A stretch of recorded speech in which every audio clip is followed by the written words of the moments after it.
नमस्कार, मैं doctor Shukla Banerjee, assistant professor government girls college Raipur. मैं आज बीएससी पार्ट 1 होम साइंस की छात्राओं के लिए टेक्सटाइल एंड क्लोथिंग विषय से एक चैप्टर यूनिट 1 का एक चैप्टर क्लासिफिकेशन ऑफ फाइबर पर व्याख्यान देने जा रही हूँ।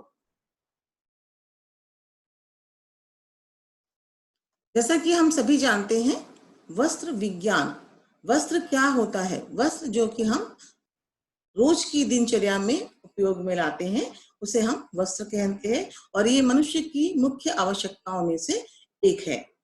टेक्सटाइल शब्द लैटिन भाषा के टेक्सटाइलिश से उत्पन्न हुआ है और इसका प्रयोग तंतुओं से निर्मित वस्त्रों के लिए किया जाता है। टेक्सटाइल का अर्थ होता है बुना हुआ कपड़ा। अब चाहे आपने उसकी बुनाई हाथ करघे से की हो, मशीन से की हो या फिर उसे किसी भी अन्य विधि से बनाया हो, ये सभी टेक्सटाइल या वस्त्र कहलाते हैं। कुछ लोगों का यह मानना है कि टेक्सटाइल शब्द से अभिप्राय केवल उन कपड़ों से नहीं है जिनका प्रयोग हम घर के लिए और पहनने के प्रयोजन में करते हैं, बल्कि वे सभी कपड़े जिनका उपयोग हम विभिन्न कार्यों में करते हैं वो सब टेक्सटाइल के अंतर्गत आते हैं। मिस्टर डेविड रिग्बे ने वस्त्रों के 150 तकनीकी उपयोगों की पहचान की है और उन्हें विभिन्न एप्लीकेशन एरियाज में बांटा है। उनमें से कुछ एरिया या कुछ क्षेत्र इस प्रकार से हैं। जैसे एग्रोटेक, इसका उपयोग हम एग्रीकल्चर, फॉरेस्ट्री, फिशिंग आदि उसमें करते हैं। इंड्यूटेक, इसका उपयोग इंडस्ट्री के लिए किया जाता है।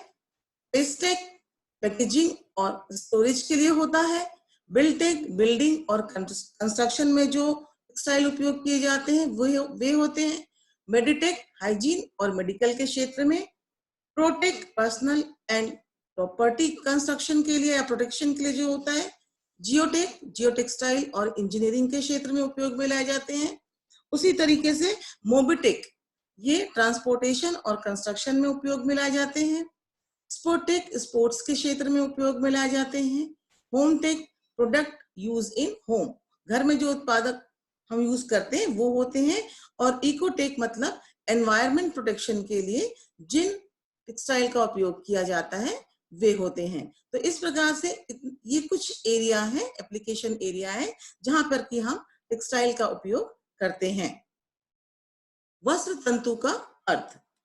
वस्त्र तंतु वह आधारीय सूक्ष्म इकाई है, बेसिक माइक्रो यूनिट है, जिसे वस्त्र निर्माण में कच्ची सामग्री के रूप में उपयोग में लाया जाता है और जिससे वस्त्र निर्माण हेतु हम उपयोग में लाते हैं।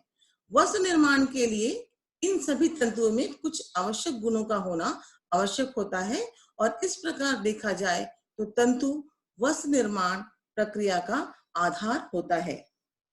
तंतु की कताई कर धागा बनाया जाता है। धागे से फिर हम बुनाई करते हैं और बुनाई करके वस्त्र तैयार करते हैं और अंत में वस्त्र की सिलाई करके परिधान तैयार करते हैं और उन परिधानों का उपयोग हम रोजमर्रा की जिंदगी में करते हैं।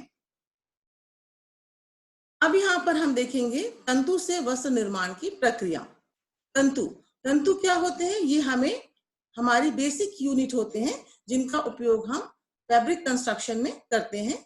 फाइबर बहुत से प्रकार के होते हैं और ये हमें विभिन्न तरह से प्राप्त भी होते हैं। जैसे प्राकृतिक तंतु होते हैं और कृत्रिम तंतु। प्राकृतिक तंतु का मतलब होता है कि ये हमें प्रकृति से प्राप्त होते हैं और प्रकृति से प्राप्त होने वाली चीजों में भी जैसे पेड़ पौधों से तंतु प्राप्त होते हैं, जानवरों से तंतु प्राप्त होते हैं, खनिज लवण से तंतु प्राप्त होते हैं। तो ये विभिन्न क्षेत्र से तंतु प्राप्त होते हैं और इसके अलावा हम आर्टिफिशियल कुछ फाइबर्स होते हैं जिनको कि मनुष्य बनाता है। तो ये सभी फाइबर्स जो होते हैं इनके द्वारा वस्त्रों का निर्माण किया जाता है।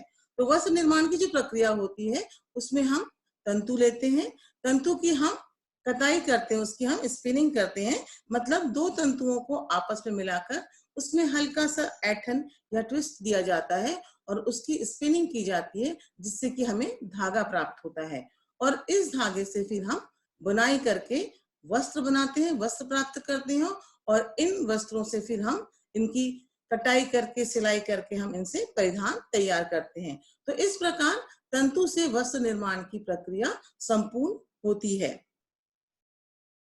वस्त्र तंतु अलग अलग प्रकार के होते हैं। कुछ तंतु लंबे होते हैं, कुछ छोटे होते हैं, कुछ खुरदुरे होते हैं, कुछ चमकीले होते हैं और कुछ सीधे और कुछ घुंघराले होते हैं। मतलब कहने का तात्पर्य यह है कि तंतु बहुत से प्रकार के हमें प्राप्त होते हैं। तंतु से धागा बनाने के लिए तंतुओं में कुछ गुणों का होना आवश्यक होता है।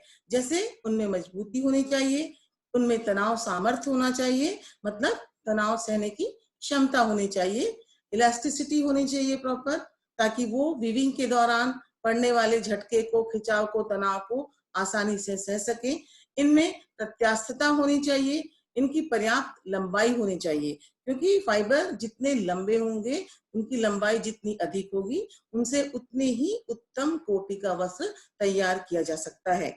साथ ही साथ इनमें सॉफ्टनेस होनी चाहिए, कोमलता होनी चाहिए और चमक होनी चाहिए। तो ये ऐसे कुछ आवश्यक गुण होते हैं जो कि तंतुओं में होना आवश्यक है, जिससे हम अच्छे किस्म के वस्त्रों का निर्माण कर सके। कहने का तात्पर्य यह है कि असंख्य प्रकार के तंतु होते हैं जिनसे भिन्न भिन्न प्रकार के वस्त्र बनाए जाते हैं।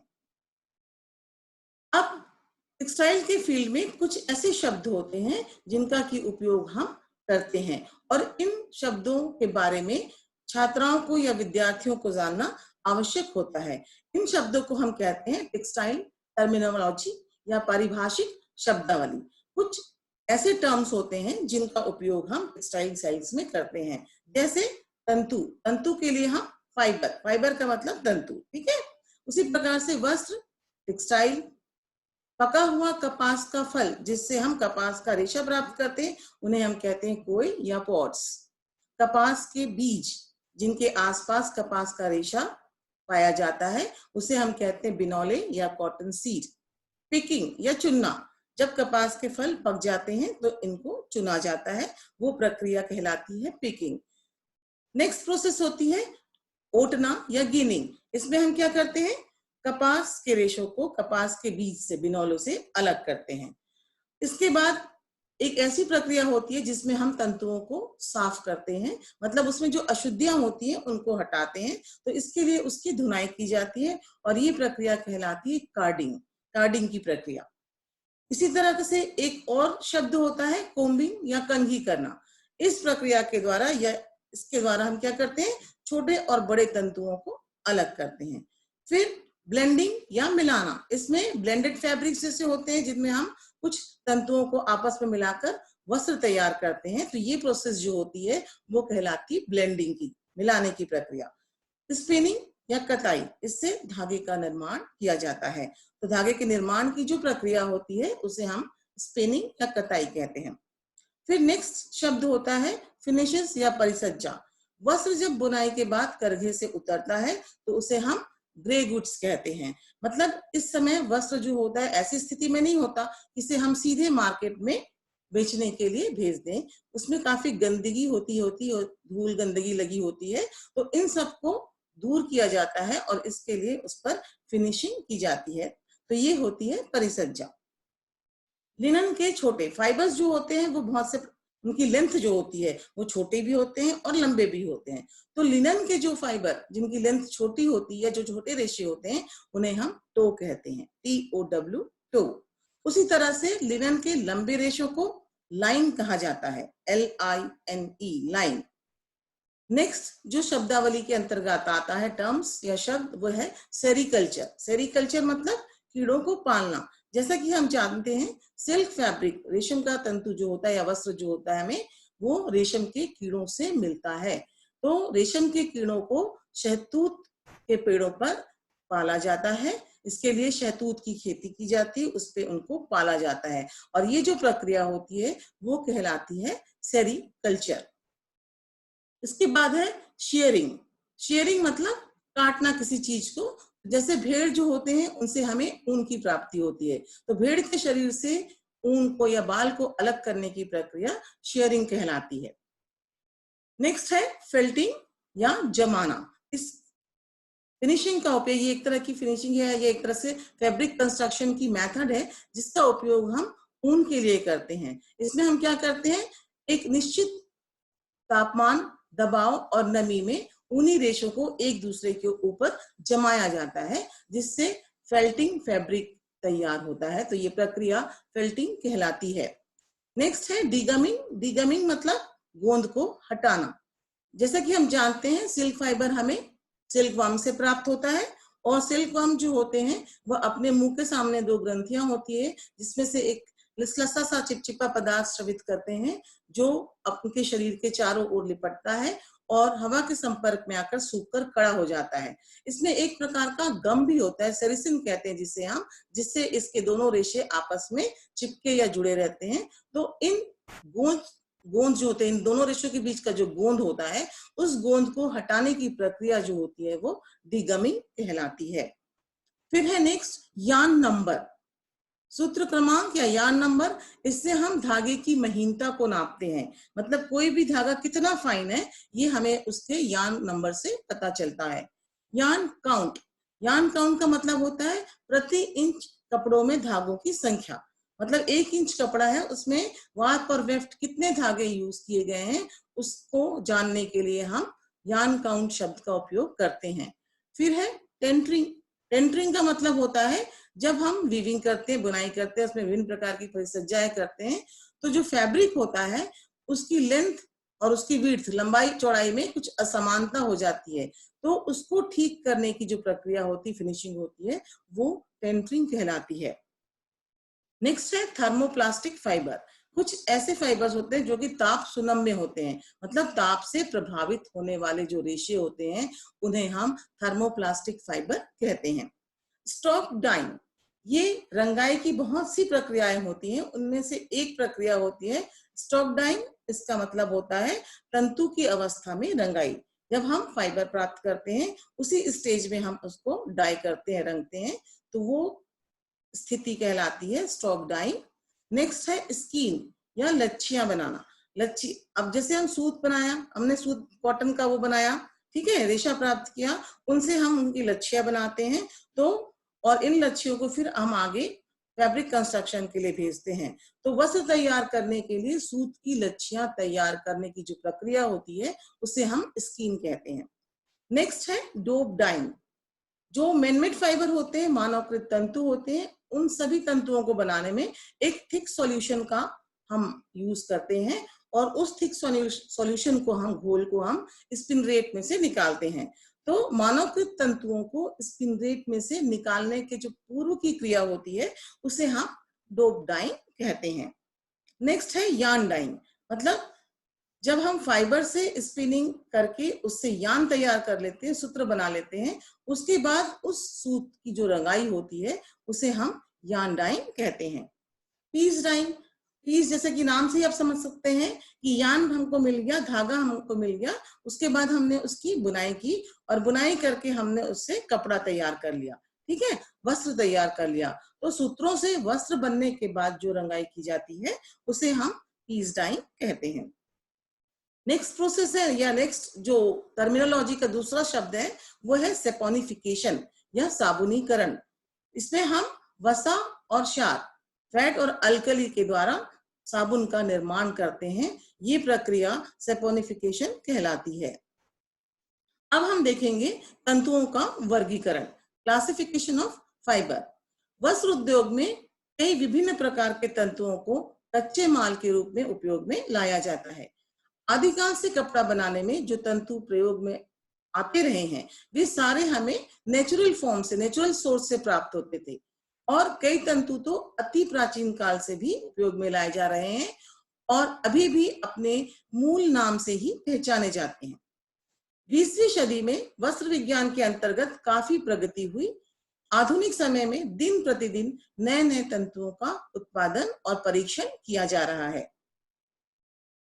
अब वस्त्र उद्योग सिर्फ प्राकृतिक तंतुओं पर निर्भर नहीं रहा, बल्कि अब बहुत सारे आर्टिफिशियल तरीकों से भी रासायनिक पदार्थों का उपयोग करके रासायनिक तंतु बनाए जा रहे हैं। मुख्य रूप से जिन रासायनिक पदार्थों का उपयोग हम करते हैं, जैसे उनमें हाइड्रोजन हो गया, ऑक्सीजन, नाइट्रोजन, पानी, कोयला, पेट्रोलियम, इन सभी रासायनिक पदार्थों का उपयोग करके हम सिंथेटिक फाइबर्स का निर्माण करने लगे हैं।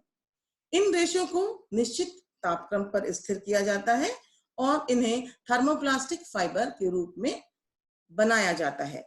इन रेशों की देखभाल आसान होती है।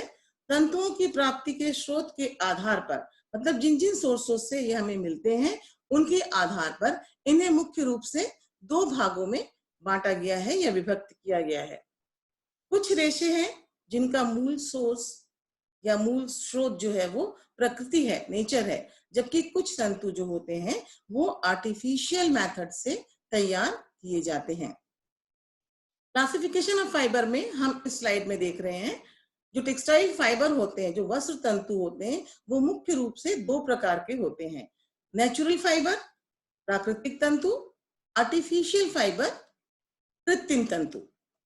अब हम देखेंगे नेचुरल फाइबर्स जो हैं वो भी तीन प्रकार के होते हैं। वेजिटेटिव फाइबर, वेजिटेटिव फाइबर मतलब जो हमें वनस्पति से प्राप्त होते हैं, इसे हम वनस्पतिक फाइबर कहते हैं। एनिमल फाइबर मतलब प्राणिज तंतु, जो हमें विभिन्न प्राणियों से प्राप्त होते हैं। और तीसरा है इसमें मिनरल फाइबर, मतलब खनिज से प्राप्त तंतु। आर्टिफिशियल फाइबर भी दो प्रकार के होते हैं, ठीक है। आर्टिफिशियल मतलब कृत्रिम, जिन्हें कि हम बनाते हैं। इनमें एक होता है मैनमेड फाइबर, मानवकृत तंतु, जिसमें मुख्य रूप से हम देखेंगे आगे चलकर रेयॉन के बारे में। रेयॉन जो है एक मैनमेड फाइबर होता है और ये चार प्रकार के होते हैं। मुख्य रूप से रेयॉन जो होते हैं वो चार प्रकार के होते हैं। दूसरा जो आर्टिफिशियल फाइबर होता है वो होता है सिंथेटिक फाइबर या संश्लेषित तंतु। अब हम देखते हैं नेचुरल फाइबर्स में, प्राकृतिक तंतुओं में जो तीन उसके प्रकार थे। एक तो था वेजिटेटिव फाइबर, दूसरा था एनिमल फाइबर और तीसरा था मिनरल फाइबर। तो वेजिटेटिव फाइबर के अंतर्गत जो कि हमें वनस्पति से, पेड़ पौधों से प्राप्त होते हैं, उनमें है कॉटन। कॉटन हमें कपास के बीज से प्राप्त होता है, उसके आसपास कपास के रेशे पाए जाते हैं। लिनन, जूट, रेमी और हेम्प, ये ऐसे तंतु हैं, ऐसे फाइबर हैं जो हमें पौधों के तने से मिलता है। जैसे लिनन का प्लांट होता है, पौधा होता है, इसके तने से हमें लिनन का तंतु प्राप्त होता है। कोकोनट, पाइनएप्पल फाइबर, ये जो है फ्रूट्स फाइबर होते हैं जो हमें फलों से प्राप्त होते हैं। सीसल, अबाका, ये दोनों ऐसे तंतु हैं जो हमें पत्तियों से प्राप्त होते हैं। इसके अलावा भी और बहुत से वेजिटेटिव फाइबर हैं, जैसे बेम्बू हो गया, ग्रास हो गया, वीट हो गए, राइस हो गए और बार्ली फाइबर। ये सारे स्टॉक फाइबर्स होते हैं जो कि हमें वनस्पति से प्राप्त होते हैं। दूसरा जो नेचुरल फाइबर है, प्राकृतिक तंतु है, वो है एनिमल फाइबर, प्राणिज तंतु। अब प्राणिज तंतुओं में मुख्य रूप से दो तंतु जो है वो हम जानते हैं, या उनके बारे में हम पढ़ेंगे।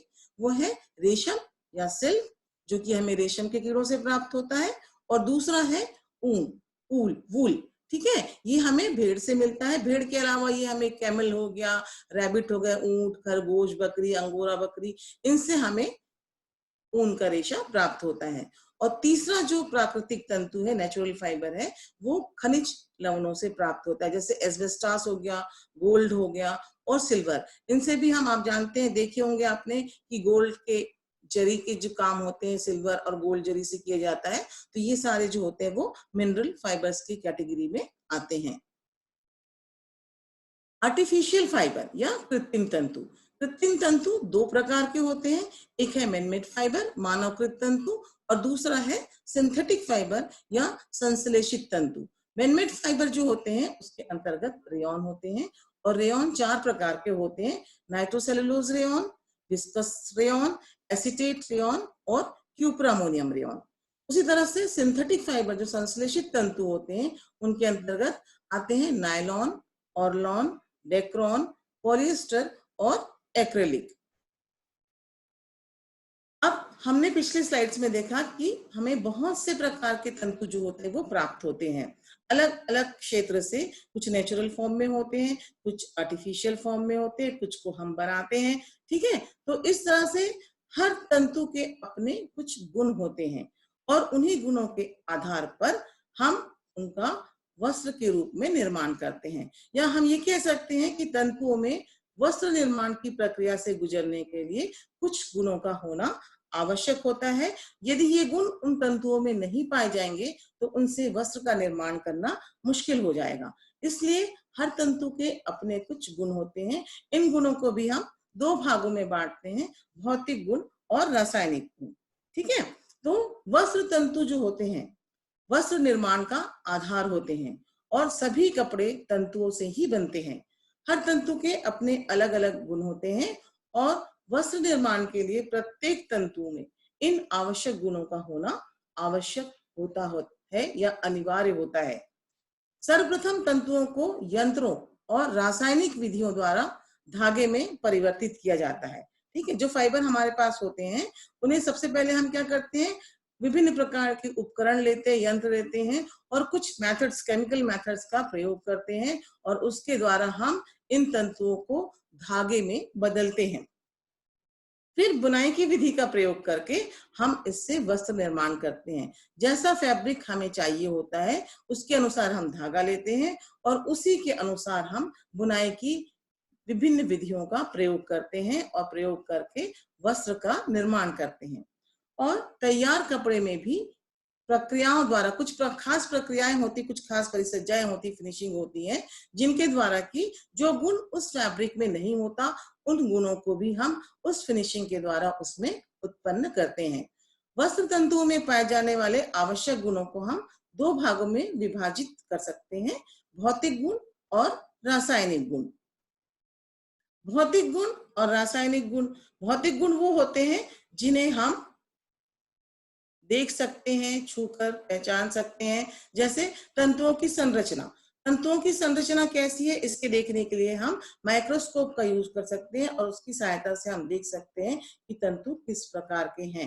ठीक है ना, तो तंतु की संरचना जो है वो अच्छी या उत्तम किस्म की होनी चाहिए। इसमें फाइबर जो होते हैं वो लेंथ वाइज होने चाहिए, उनकी लंबाई अच्छी होनी चाहिए, उनमें पर्याप्त चमक होना चाहिए, उनमें लचीलापन होना चाहिए। साथ ही साथ तंतु के भौतिक गुण में मजबूती आती, जो उसका मुख्य गुण हम कह सकते हैं, क्योंकि यदि मजबूत होगा तो वो बुनाई के दौरान आने वाले विभिन्न प्रकार के तनाव और खिंचाव को आसानी से सहन कर सकेगा। अन्यथा तंतु से बना धागा जो होगा वो बार बार टूटने लगेगा। ठीक है, तो मजबूती कब आती है, जब तंतुओं की लंबाई पर्याप्त होती है या उत्तम लंबाई के तंतु होते हैं तो उससे उनकी मजबूती बढ़ती है। तंतुओं को लंबाई के आधार पर दो भागों में या दो प्रकार के तंतु होते हैं। एक होते हैं दीर्घाकार तंतु और दूसरा होता है लघु आकारीय तंतु। दीर्घाकार मतलब फिलामेंट फाइबर जिनकी लंबाई काफी अधिक होती है, और लघु आकारी तंतु मतलब स्टेबल फाइबर जो जिनकी लंबाई जो होती है वो कम होती है। साथ ही साथ इसमें इलास्टिसिटी होनी चाहिए, प्रतिस्कंदता का गुण होना चाहिए। प्रतिस्कंदता मतलब यदि हम उसको फैब्रिक को दबाते हैं और दबाकर छोड़ते हैं तो फिर वह अपने पुनः पूर्व के आकार में आ जाता है। उसके इस गुण को हम प्रतिस्कंदता कहते हैं, रेजिलेंसी कहते हैं। प्रत्यास्थता या इलास्टिसिटी होनी चाहिए, उसमें छिद्रयुक्त होना का गुण होना चाहिए। छिद्रयुक्त मतलब पोरोसिटी का गुण होना चाहिए, क्योंकि फैब्रिक यदि तैयार होता है फाइबर से तो उसमें यदि पोर्स होते हैं तो उससे शरीर के अंदर हवा जो है वो आते जाते रहती है। इससे हमारे शरीर को ये एक आरामदायक या कंफर्ट फील कराते हैं। उसी तरह से एब्जॉर्बेंसी का गुण होना चाहिए, सोखने का गुण। जैसे गर्मी के दिनों में हम कॉटन फैब्रिक यूज करते हैं और कॉटन फैब्रिक का ये गुण होता है कि उसमें सोखने की क्षमता बहुत अधिक होती है, इसलिए गर्मी के दिनों में आने वाले पसीने को वो हमारे शरीर से एब्जॉर्ब कर लेता है, सोख लेता है और हमें कंफर्ट फील कराता है। साथ ही साथ एक और महत्वपूर्ण गुण है इसमें, वो है आपस में सटने का गुण। यदि तंतुओं में आपस में सटने का गुण नहीं होगा तो उनकी बुनाई करके वस्त्र बनाना मुश्किल हो जाएगा, आसान नहीं रहेगा। ठीक है, तो इसमें ये गुण बहुत महत्वपूर्ण है। इससे फाइबर जो होते हैं एक दूसरे के साथ सटते हैं और वस्त्र का निर्माण बहुत आसानी से हो सकता है। फाइबर के कुछ तंतुओं के कुछ जो है वो रासायनिक गुण भी होते हैं। रासायनिक गुण में हम देखते हैं सबसे पहले अम्ल की प्रतिक्रिया, क्योंकि हर फाइबर अपनी तरह का होता है, उसके हर फाइबर के अपने अलग अलग गुण होते हैं। अब जैसे हम देखिए कॉटन और सिल्क, तो कॉटन जो होता है उस पे अम्ल जो है वो बुरा प्रभाव दिखाता है, लेकिन वहीं पर वो रेशम में इतना उसको हानि नहीं पहुंचाता। और जबकि क्षार को हम देखें, अल्कली की प्रतिक्रिया देखते हैं, तो अल्कली जो होता है वो सूती वस्त्र को, कॉटन को नुकसान नहीं पहुंचाता, लेकिन वो सिल्क और वूल को नुकसान पहुंचाता है। तो इस तरह से ये फाइबर का एक केमिकल, उसकी एक केमिकल प्रॉपर्टी है, उसका एक रासायनिक गुण है कि कौन सा फाइबर किस तरह से किस चीज के साथ रिएक्ट करता है। ठीक है। उसी तरह से विरंजकों की प्रतिक्रिया यदि हम देखें तो ब्लीच जो होते हैं दो तरह के होते हैं, ऑक्सीकारक विरंजक और अवकारक विरंजक। ठीक है। रिड्यूसिंग ब्लीच होते हैं और ऑक्सीडाइजिंग ब्लीच होते हैं, और इन हर ब्लीच की जो क्रिया होती है वो हर फाइबर पर अलग अलग होती है, और इसकी जानकारी हमें होना जरूरी है। इसी प्रकार से होता है शोधक पदार्थों की प्रतिक्रिया, क्लीनिंग एक्शन या क्लीनिंग एक्शन जो है, क्लीनिंग एक्शन कैसा होता है किस फैब्रिक पर, तो यदि जिस सोप में, जिस डिटर्जेंट में एसिड की मात्रा अधिक होगी, उसका उपयोग हम कॉटन फैब्रिक्स पर नहीं कर पाएंगे, क्योंकि ये उसको नुकसान पहुंचाएगा। ठीक है ना। उसी तरह से जिस सोप में या डिटर्जेंट में अल्कली की मात्रा होगी, उसका उपयोग हम किसमें करेंगे, कॉटन फैब्रिक पर, क्योंकि अल्कली कॉटन को नुकसान नहीं पहुंचाता। लेकिन इस अल्कली वाले डिटर्जेंट की या सोप का उपयोग हम सिल्क और वूल में नहीं कर सकते, क्योंकि ये उनको नुकसान पहुंचाता है। तो इस तरह से कहने का तात्पर्य ये है कि हर फाइबर के कुछ अलग गुण होते हैं, और हर फाइबर हमें अलग अलग जगह से, अलग अलग स्रोतों से प्राप्त होते हैं, और इन फाइबर्स के गुणों को ध्यान में रखकर इनसे जो फैब्रिक्स हम बनाते हैं उनका उपयोग हम विभिन्न कार्य क्षेत्र में करते हैं। थैंक यू, धन्यवाद।